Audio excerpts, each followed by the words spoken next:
بعض نے لکھا ہے کہ نفری تقریباً آدھی رہ گئی تھی، لیکن مثنہ بن حارثہ کے قبیلے نے نفری کی کمی پوری کر دی تھی۔ آتش پرستوں کا سالار بہمن جازویہ اردشیر سے نیا حکم لینے مدائن پہنچ چکا تھا، لیکن شاہی طبیب نے اسے روک دیا۔ اگر کوئی اچھی خبر لائے ہو تو اندر چلے جاؤ۔ طبیب نے کہا، اگر خبر اچھی نہیں تو میں تمہیں اندر جانے کی اجازت نہیں دے سکتا۔ خبر اچھی نہیں؟ جازویہ نے کہا، ہماری فوج تیسری بار شکست کھا چکی ہے، انزرغر ایسا بھاگا ہے کہ لاپتہ ہو گیا ہے۔ جازویہ، طبیب نے کہا، اردشیر کے لیے اس سے زیادہ بری خبر اور کوئی نہیں ہو سکتی۔ انزرغر کو تو کسرا اردشیر اپنی جنگی طاقت کا سب سے زیادہ مضبوط ستون سمجھتا تھا۔ جب سے یہ سالار گیا ہے، شہنشاہ دن میں کئی بار پوچھتا رہا کہ انزرغر مسلمانوں کو فارس کی سرحد سے نکال کر واپس آیا ہے یا نہیں۔ تھوڑی دیر پہلے بھی اس نے پوچھا تھا۔ محترم طبیب، جازویہ نے کہا، کیا ہم ایک حقیقت کو چھپا کر غلطی نہیں کر رہے؟ کسرا کو کسی نہ کسی دن تو پتہ چل ہی جائے گا۔ جازویہ، طبیب نے کہا، میں تمہیں خبردار کرتا ہوں کہ اگر تم نے یہ خبر شہنشاہ کو سنائی تو اس کا خون تمہاری گردن پر ہوگا۔ جازویہ وہیں سے لوٹ گیا، لیکن اپنے لشکر کے پاس جانے کی بجائے اس خیال سے مدائن میں رکا رہا کہ اردشیر کی صحت ذرا بہتر ہوگی تو وہ اسے خود شکست کی خبر سنائے گا اور اس کے ساتھ وعدہ کرے گا کہ وہ مسلمانوں سے تینوں شکستوں کا انتقام لے گا۔ اس روز یا ایک دو روز بعد عیسائیوں کا ایک وفد اردشیر کے پاس پہنچ گیا۔ اس کا طبیب اور شاہی خاندان کا کوئی بھی فرد قبل از وقت نہ جان سکا کہ یہ وفد کس مقصد کے لیے آیا ہے۔ اردشیر کو چونکہ معلوم تھا کہ عیسائیوں نے اس لشکر میں شامل ہو کر مسلمانوں کے خلاف جنگ لڑی ہے، اس لیے اس نے بڑی خوشی سے ان عیسائیوں کو ملاقات کی اجازت دے دی۔ اس وفد نے اردشیر کو پہلی خبر یہ سنائی کہ سالار انزرغر شکست کھا گیا ہے۔ انزرغر شکست نہیں کھا سکتا، اردشیر نے ایک جھٹکے سے اٹھ کر بیٹھتے ہوئے کہا، کیا تم لوگ مجھے یہ جھوٹی خبر سنانے آئے ہو؟ کہاں ہے انزرغر؟ اگر اس کی شکست کی خبر صحیح ہے تو یہ بھی صحیح ہے کہ جس روز وہ مدائن میں قدم رکھے گا وہ اس کی زندگی کا آخری روز ہوگا۔ ہم جھوٹی خبر نہیں سنانے آئے۔ وفد کے سربراہ نے کہا، ہم آپ کی اس تیسری شکست کو فتح میں بدلنے کا عہد لے کر آئے ہیں، لیکن آپ کی مدد کے بغیر ہم کامیاب نہیں ہو سکتے۔ اردشیر کچھ دیر چپ چاپ خلا میں گھورتا رہا۔ اس کی بیماری بڑھتی جا رہی تھی، وہ بہت کمزور ہو چکا تھا، دواؤں کا اس پر الٹا اثر ہو رہا تھا۔ اب تیسری شکست کی خبر نے رہی صحیح کسر بھی پوری کر دی۔ اس کا طبیب اس کے پاس کھڑا تھا۔ کسرا کو اس وقت آرام کی ضرورت ہے، طبیب نے کہا، معزز مہمان اس وقت چلے جائیں تو کسرا کے لیے بہتر ہوگا۔ عیسائیوں کا وفد اٹھ کھڑا ہوا۔ ٹھہرو، اردشیر نے نحیف آواز میں کہا، تم لوگوں نے شکست کو فتح میں بدلنے کی بات کی تھی، تم کیا چاہتے ہو؟ اپنے کچھ دستے جن میں سوار زیادہ ہوں ہمیں دے دیں۔ وفد کے سردار نے کہا، ہمارا پورا قبیلہ الیس پہنچ چکا ہوگا، جو مانگو گے دوں گا۔ اردشیر نے کہا، بہمن جازویہ کے پاس چلے جاؤ اور اس کا لشکر اپنے ساتھ لے لو۔ جازویہ دلجا کے قریب کہیں ہوگا۔ بہمن جازویہ مدائن میں ہے، کسی نے اردشیر کو بتایا۔ وہ شہنشاہ کے پاس آیا تھا لیکن طبیب نے اسے آپ تک آنے نہیں دیا۔ اسے بلاؤ، اردشیر نے حکم دیا، مجھ سے کچھ نہ چھپاؤ۔ جب جازویہ اردشیر کو بتا رہا تھا کہ اسے میدان جنگ تک پہنچنے کا موقع ہی نہیں ملا، اس وقت الیس میں صورتحال کچھ اور ہو چکی تھی۔ جازویہ اپنے دوسرے سالار جابان کو لشکر دے آیا تھا اور اس نے جابان سے کہا تھا کہ وہ اس کی واپسی تک مسلمانوں سے لڑائی سے گریز کرے۔ جابان الیس کے کہیں قریب تھا۔ اسے ایک اور اطلاع یہ ملی کہ عیسائیوں کا ایک لشکر الیس کے گرد و نواح میں جمع ہے اور دوسری اطلاع یہ ملی کہ مسلمانوں کا لشکر الیس کی طرف بڑھ رہا ہے۔ جابان کے لیے حکم تو کچھ اور تھا، لیکن اس اطلاع پر کہ مسلمان پیش قدمی کر رہے ہیں وہ خاموش نہیں بیٹھ سکتا تھا۔ اس نے اپنے لشکر کو کوچ کا حکم دیا اور الیس کا رخ کیا۔ ابھی جازویہ واپس نہیں آیا تھا۔ جابان تک اردشیر کا بھی کوئی حکم نہیں پہنچا تھا۔ چونکہ وہ وہاں موجود تھا اس لیے یہ اس کی ذمہ داری تھی کہ مسلمانوں کو روکے۔ تاریخ میں بکر بن وائل کے ان عیسائیوں کی تعداد کا کوئی اشارہ نہیں ملتا جو الیس میں لڑنے کے لیے پہنچے تھے۔ ان کا سردار اور سالار اعلیٰ عبد الاسود اجلی تھا۔ وہ مدائن سے اپنے وفد کی واپسی کا انتظار کر رہے تھے۔ خالد رضی اللہ عنہ انتظار کرنے والے سالار نہیں تھے۔ انہوں نے اپنی فوج کو تھوڑا سا آرام دینا ضروری سمجھا تھا، پھر بھی انہوں نے الیس کی طرف پیش قدمی کا حکم دے دیا۔ رفتار معمول سے کہیں زیادہ تیز رکھی۔ مثنہ بن حارثہ اپنے جانبازوں کا دستہ لیے باقی لشکر سے الگ تھلگ جا رہا تھا۔ اللہ کے سپاہیوں، مثنہ نے راستے میں اپنے دستے سے کہا، یہ لڑائی تم اس طرح لڑو گے جس طرح ہم کسرا کی سرحدی چوکیاں تباہ کرنے کے لیے لڑتے رہے ہیں۔ چھاپا مار لڑائی، شب خون۔ تم ان لوگوں سے لڑنے جا رہے ہو جو تمہاری طرح لڑنا نہیں جانتے، انہیں تم جانتے ہو، وہ تمہارے ہی قبیلے کے لوگ ہیں۔ ہم انہیں بھگا بھگا کر لڑائیں گے، اسی لیے میں نے تمہیں لشکر سے الگ کر لیا ہے۔ لیکن یہ خیال رکھنا کہ ہم اسی لشکر کے سالار کے ماتحت ہیں، اور یہ بھی خیال رکھنا کہ یہ مذاہب کی جنگ ہے۔ دو باطل عقیدے تمہارے مقابلے میں ہیں، تمہیں ثابت کرنا ہے کہ خدا تمہارے ساتھ ہے۔ خدا کی قسم یہ وہی لوگ ہیں جنہوں نے ہمارے خلاف ہمیشہ مخبری کی اور آتش پرستوں کے ہاتھوں ہمارے گھروں کو نظر آتش کرایا ہے۔ سواروں کا یہ دستہ پرجوش نعرے لگانے لگا، لیکن مثنیٰ نے روک دیا اور کہا کہ خاموشی برقرار رکھنی ہے، دشمن کو اس وقت پتہ چلے کہ ہم آ گئے ہیں جب ہماری تلواریں انہیں کاٹ رہی ہوں۔ عیسائیوں کا لشکر اولیس کے مقام پر پڑاؤ ڈالے ہوئے مدائن سے اپنے وفد کی واپسی کا انتظار کر رہا تھا۔ ہوشیار، دشمن آ رہا ہے! عیسائی لشکر کے سنتریوں نے واویلا برپا کر دیا۔ خبردار، ہوشیار، تیار ہو جاؤ! ہڑبونگ مچ گئی۔ ان کے سردار نے درختوں پر چڑھ کر دیکھا، ایک لشکر چلا آ رہا تھا۔ سرداروں نے درختوں کے اوپر سے ہی حکم دیا کہ تیر انداز اگلی صف میں آ جائیں۔ یہ لوگ چونکہ باقاعدہ فوجی نہیں تھے، اس لیے ان میں نظم و ضبط اور صبر و تحمل کی کمی تھی۔ وہ لوگ ہجوم کی صورت میں لڑنا جانتے تھے، پھر بھی انہوں نے صف بندی کر لی۔ آنے والا لشکر قریب آ رہا تھا۔ جب یہ لشکر اور زیادہ قریب آ گیا تو سرداروں کو کچھ شک ہونے لگا۔ تب ایک سالار نے کہا کہ یہ لشکر مسلمانوں کا نہیں ہو سکتا، کیونکہ یہ اس طرف سے آ رہا ہے جس طرف بہمن جازویہ کا لشکر ہونا چاہیے تھا۔ سالار نے دو گھڑ سواروں کو یہ کہہ کر دوڑا دیا کہ جا کر دیکھو کہ یہ کس کا لشکر ہے۔ یہ دوست ہیں۔ ایک سوار نے پیچھے مڑ کر بلند آواز سے کہا، یہ فارس کی فوج ہے، یسوع مسیح کے پجاریوں۔ درخت سے سالار اعلیٰ نے چلا کر کہا، تمہاری مدد کے لیے مدائن سے فوج آ گئی ہے۔ عیسائی نعرے لگانے لگے اور تھوڑی دیر بعد جابان کا لشکر عیسائیوں کے پڑاؤ میں آ گیا۔ جابان نے اس تمام لشکر کی کمان لے لی اور عیسائی سرداروں سے کہا کہ اب وہ اس کے حکم اور ہدایات کے پابند ہوں گے۔ جابان نے عیسائیوں کا حوصلہ بڑھانے کے لیے پرجوش تقریر کی، جس میں اس نے بتایا کہ اب انہیں پہلی تینوں شکستوں کا انتقام لینا ہے اور تم اپنی جوان عورتوں کو بھی ساتھ لائے ہو۔ جابان نے کہا، اگر تم ہار گئے تو یہ عورتیں مسلمانوں کا مال غنیمت ہوں گی، انہیں وہ لونڈیاں بنا کر لے جائیں گے، انہی کی خاطر اپنی جانیں لڑا دو۔ عیسائیوں کی صفوں میں جوش و خروش بڑھتا جا رہا تھا۔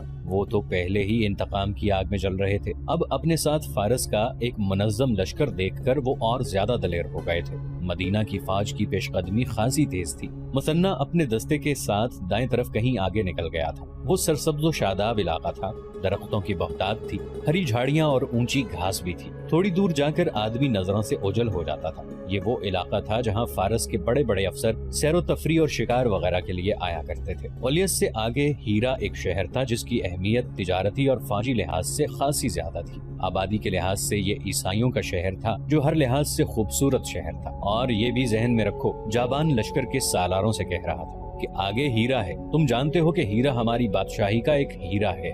اگر مسلمان اس شہر تک پہنچ گئے نا تو نہ صرف یہ کہ کسرا کا دل ٹوٹ جائے گا بلکہ فارس کے پورے لشکر کے حوصلے ٹوٹ جائیں گے۔ ہیرا مدائن سے زیادہ قیمتی ہے۔ سبزہ زار میں ایک گھڑ سوار جیسے تیرتا چلا آ رہا ہو۔ خالد رضی اللہ عنہ اپنے لشکر کے وسط میں تھے۔ کسی اور کو اس سوار کی طرف بھیجنے کے بجائے انہوں نے اپنے گھوڑے کو ایڑ لگائی اور اس سوار کو راستے میں جا لیا۔ مثنیٰ بن حارثہ کے دستے کا ایک سوار تھا، ابن حارثہ کا پیغام لایا ہوں۔ سوار نے خالد رضی اللہ عنہ سے کہا، اولیس کے میدان میں آتش پرستوں کی فوج بھی آ گئی ہے۔ ابن حارثہ نے کہا ہے کہ سنبھل کر آگے آئیں، فوراً واپس جاؤ۔ خالد رضی اللہ عنہ نے سوار سے کہا، اور مثنیٰ سے کہو کہ اڑ کر مجھ تک پہنچے۔ مثنیٰ کا قاصد یوں غائب ہو گیا جیسے اسے زمین نے نگل لیا ہو۔ اس کے گھوڑے کے ٹاپ کچھ دیر تک سنائی دیتے رہے جو درختوں میں سے گزرتی ہوا کی شاں شاں میں تحلیل ہو گئے۔